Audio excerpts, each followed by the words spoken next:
Dan kita akan bicara mengenai ini kalau sekarang lagi zaman nih akhir tahun dan awal tahun 2023 ini kita bicara proyeksi, outlook 2023, projection. Nah kita itu kan projection ekonomi, politik. Nah ini mengenai hal-hal yang sky projection, skyable gitu kan. Jadi begini, skyability-nya gimana nih politik kita? prediksi saya tahun 2023 ini boleh disebut sebagai tahun pengkhianatan terhadap Kang Mas Jokowi. Bentar dulu Kang Mas. Nah, iya kan? Ini siapa yang mengkhianati siapa dan bagaimana cara mengkhianatinya nih? Sebelum dijawab, siapkan batin dan rasa Anda untuk menghadapi analisa-analisa. Ini analisis kebatinan ya. Anda jangan pakai otak Anda menonton ini. Pakai jadi gini loh. Rasa batin Anda. Boleh saja, ya kan? Sekarang ini orang banyak menilai bahwa Pak Jokowi akan jadi kingmaker. Untuk menciptakan presiden penerusnya dia, ya kan? Tetapi keadaan alam 2023 ini menurut saya adalah tahun-tahun pengkhianatan. Ini menurut Kang Mas apa Skydata nih? Skydata. Oh Skydata. Jadi bukan mau Kang Mas aja kan? Skydata Institute. Taruhlah misalnya kan menurut isu-isu dan rumor-rumor banyak parpol-parpol yang tersandra, ya kan? Tersandra oleh Kang Mas Jokowi. Artinya semua punya dosa, ya kan? Sehingga Pak Jokowi selalu dengan enaknya ngomong-ngomong di mana-mana tentang kriteria presiden, ya kan? Ada yang rambut putih, ada yang sudah punya prestasi. Ini jatahnya, ya kan? Sampai ada relawannya Projo juga ikut-ikutan mencari presidennya siapa dengan acara Projo atau Musra ya kan? Ya. Benar nggak? Iya sama itu. Sama. Bang Muni mantap. Ya kan? Misalnya Anda kan, direkognisi oleh Kang Mas. Hari ini betapa besarnya gerakan untuk menjegal Anies. Siapa yang jegal Kang Mas? Ya banyak lah. Udah 90% kata Bang Willy kan? Ya kan banyak. Udah makan siang berkali-kali loh. Supaya Anies tidak maju. Ya kan? Tapi nanti di injury time pada saat mau pendaftaran itu terjadilah yang namanya pengkhianatan. Artinya nggak manut lagi sama Pak Jokowi. Apalagi nanti sudah didaftarin ke KPU. Ya kan? Nah, udah nggak pada lagi loyal sama dia. Ini dalam teori politiknya mungkin bisa dianggap ini masuki masa lame duck presidency. Iya, pada saat sudah ada capres-capresnya, disitulah bisa disebut sudah pemerintahan demisioner.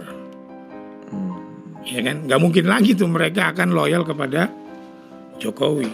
Dan pilihan Jokowi pun belum tentu bisa terlaksana. Bisa dituruti partai. Belum tentu. Ya kan pas hari H nanda tangan nama siapa kan juga susah juga kontrol. Ya susah, nggak ada yang tahu. Yang teken ketua umum dan sekjen kan? Nggak ada yang tahu, langsung daftarin aja kan mana bisa. Kan tekennya ini loh Kang Mas. Ya, tekennya ini kan. Ya. Ya nggak. Jadi sangat mungkin tahun 2023 itu adalah tahun pengkhianatan bagi Kang Mas Jokowi. Makanya saya ingatkan kepada Pak Jokowi jangan mengikuti tokoh-tokoh yang menginginkan dia diperpanjang. Nah, apa hubungannya Kang Mas? Itu mau mengkhianati dia. Justru kan bukan mau mengkhianati, justru malah pengen melanggengkan lagi. Yang mengkhianati itu Pak Jokowi minta A, tiba-tiba dia jadi maksud lu Pak Jokowi minta perpanjangan. Bukan, ini soal calon ini kan tadi calon yang direstui Pak Jokowi belum tentu akan dituruti. Iya makanya. Ya pengkhianatannya kan di situ. Ya geng Pak ternyata tekennya orang lain. Itu pengkhianatan. Tapi orang yang ingin mendorong Pak Jokowi lanjut, ya bukan lewat proses pemilu tapi perpanjangan jabatan. Itu pengkhianatan. Ini pengkhianatan terhadap dia. Sama aja mendemoralisasi dia di hadapan rakyat. Untuk menampar muka Pak Jokowi itu untuk menampar, menabok, ya kan, menjorokan dia. Iya. Ya kan. Makanya Pak Jokowi harus hati-hati di 2023. Karena tahun 2023 itulah masa-masa kritis bagi dia. Sangat mungkin dihianati. Contoh misalnya Nasdem dengan Demokrat sudah oke kan, dia jegal PKS, ya nanti tahu-tahu ada partai lain masuk di last, di injury time. Gak ada yang tahu kan? Walaupun yang didukung Nasdem itu bukan penerima Wahyu Makutoromo. Gitu. Ini balik lagi ke yang pertama nih kan. Sangat mungkin jadi pengkhianat, apalagi tahun 2023 ini kita akan memasuki lagi era zaman kegelapan. Peteng karena krisis global. Peteng, ngerti nggak lo? Ya kan Pak Jokowi juga udah bilang petang. Iya. Gelap. Zaman gelap, artinya kan zaman kalau bendu. Winter is coming. Iya. Maka itu butuh dilahirkan seorang pemimpin Yang memiliki Wahyu Makutoromo. Udah balik lagi nih ke tema yang awal nih. Kang Mas, ini udah tema kedua nih Kang Mas. Nah, iya, yang itu yang saya bilang maksud pengkhianatan itu adalah nanti misalnya Pak Jokowi kepengennya tokoh ini jangan. Tahu-tahu tokoh ini didukung sama partai ini yang di koalisinya Pak Jokowi. Biasanya kan yang berkhianat ini adalah yang dekat. Iya. Gak mungkin orang jauh berkhianat kan. Memang udah jauh kan. Udah jauh kan. Ya kan kalau PKS, Demokrat kan gak mungkin berkhianat. Nih jaraknya memang udah jauh. Ya Kecuali ada kayak dia. Nasdem kan. Nasdem tuh berkhianat. Termasuk pengkhianat. Tapi 2022. Iya. Jauh kan, bukan kan Kang Mas tadi kategori Kang Mas itu mengenai pengkhianatan adalah last minute. Nah, iya last minute bisa terjadi pengkhianatan. Jangan-jangan last minute Nasdem justru malah bisa mendukung calon yang didukung Pak Jokowi kembali ke kita. Kayaknya susah gitu kan. Nah itu dia, Nasdem, Demokrat belum cukup nih. Waktu nanti ada partai koalisi di luar PKS mencukupkan itu. Siapa yang paling punya potensi itu, Kang Mas? Saya belum bisa lihat siapa. Bacaan lah, kurang lebih roso-rosonya Kang Mas. Ya, saya yang belum punya bisa potensi loh, belum tentu. Saya belum bisa lihat. Belum bisa lihat ya kan gerakannya itu seperti apa nanti di 2023 kita lihat dinamikanya seperti apa. Berarti tanda-tanda itu dekat sekali dong dengan keputusannya. Sangat akan ini dong spontan dan last minute betul, tikungan terakhir. Tikungan terakhir. Gitu kan. Bisa juga misalnya gini, sudah deal sama PDI, misalkan mencalonkan Ganjar, Pak Jokowi. Tahu-tahu bisa berubah di dalam. Kan bergantung penanya Bu Mega.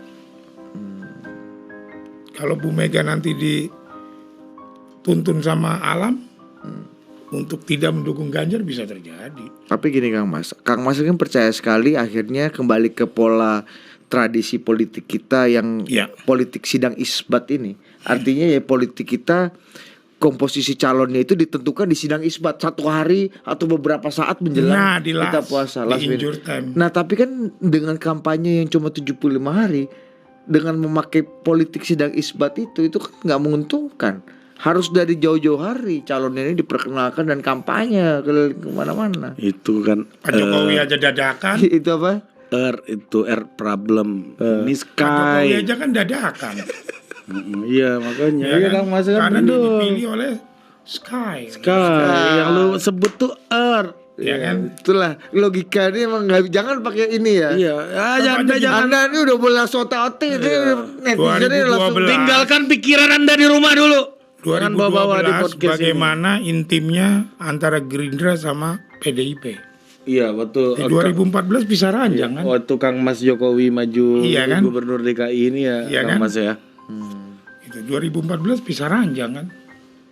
Pak Bowo yang mengantarkan ke KPUD itu kan. Iya kan. Iya. Bener nggak? Jadi memang politik Indonesia 2 tahun doang padahal ya.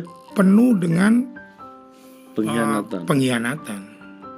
Artinya ini nggak ada yang baru dong Kang Mas. Akan terjadi pengulangan pengkhianatan lagi dong. Iya, karena untuk melahirkan itu tadi pemimpin yang memiliki Wahyu Makutoromo, gitu loh.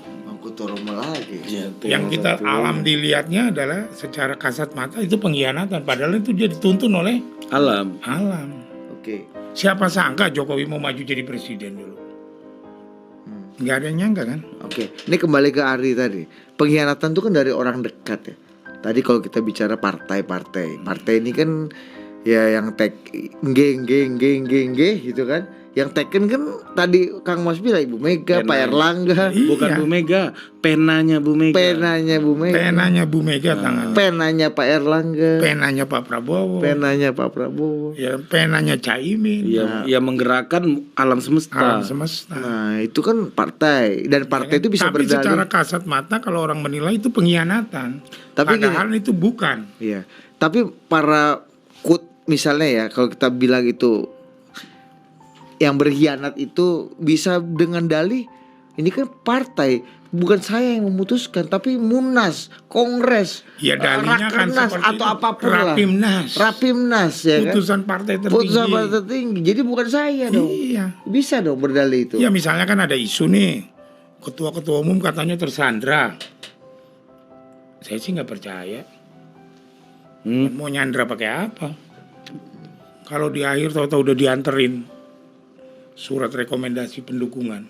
Pak Jokowi masih sampai November 2024. Pokoknya setelah terbit yang namanya nama-nama capres di KPU, selesai Pak Jokowi.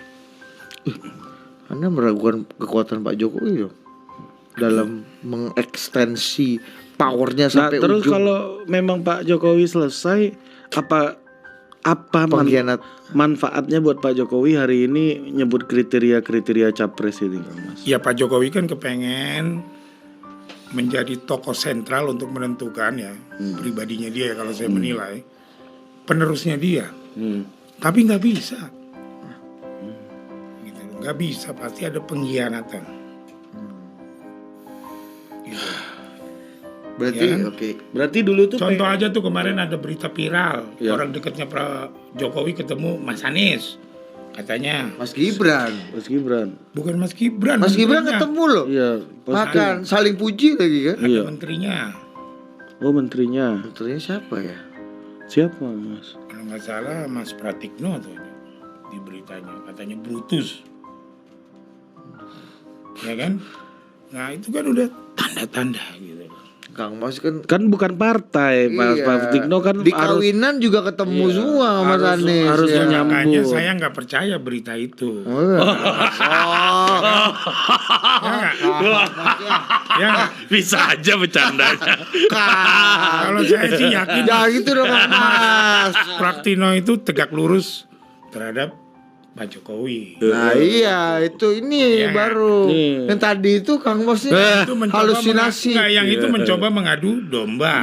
Itu salah. Salah. Yang mengkhianati ini nanti parpol. Oh, yang panas-panasin Brutus Istana ini adalah pengkhianatnya karena diadu. Pengkhianatnya. Pak Carik diadu sama Pak Lurah ini. Ya itu dia. Oh itu. Anda ini jangan langsung menuduh Kang Mas ini. Bisa aja bercandanya. Mas Pratik itu adalah orang yang paling loyal sama Pak Jokowi. Siapa? Mas Pratikno itu adalah orang yang paling loyal sama Pak Jokowi. Loyal LMR ini agak beda pengertian nih Kang Mas. Ya kan? Ya royal boleh lah. Royal pun iya juga kayaknya. Royal dukungan maksudnya. Royal loyalitas ya. Ya kan? Artinya yang kemarin beredar itu tuh hoax, saya nggak yakin. Dan kalaupun apakah orang membangun jembatan komunikasi dengan siapapun, aku rasa belum tentu berkhianat. Iya kan Pak Presiden kan gimana pun presidennya semua. Ya semua orang termasuk presiden Mas Anies. Iya. Mas Gibran itu Mas Gibran nyata-nyata ketemu berdua 4 mata. Makanya saya paling gak suka orang menyerang secara pribadi kepada Anies ya, ataupun misalnya mencoba melakukan kampanye hitam terhadap Anies. Kalau saya nggak pernah kampanye hitam tentang Mas Anies. Yang saya kritiki adalah sistemnya dia ketika menjadi gubernur DKI. Nggak sesuai dengan Sky Data ini. Nggak sesuai. Tapi saya nggak tahu. Padahal Kang Mas ini yang mendukung sampai titik darah penghabisan. Darah penghabisan dalam memenangkan melawan Ahok ini kan. Iya. Lah iya. Gitu karena kan? perintah Sky Datanya begitu. Iya, tapi dia bukan penerima Wahyu Makutoro mau hanya sampai gubernur. Makanya saya nggak pernah mau melakukan black campaign terhadap Mas Anies karena dia juga kawan saya. Berarti ke yang lain ada dong? Enggak juga. Enggak juga. Saya nggak pernah melakukan black campaign atau mengatakan yang tidak patuh terhadap tokoh-tokoh calon capres ini semua. Berarti jadi kita harus membangun politik itu dengan fakta, dengan kegembiraan, dengan sukaria. Nah, termasuk fakta-fakta yang ditunjukkan oleh Skydata ini tadi. Iya, harus gembira ria. Karena kalau dengan kebencian, terus dengan fitnah, nanti hasilnya nggak bagus bagi negeri ini. Nah, itu kita Tapi kalau setuju.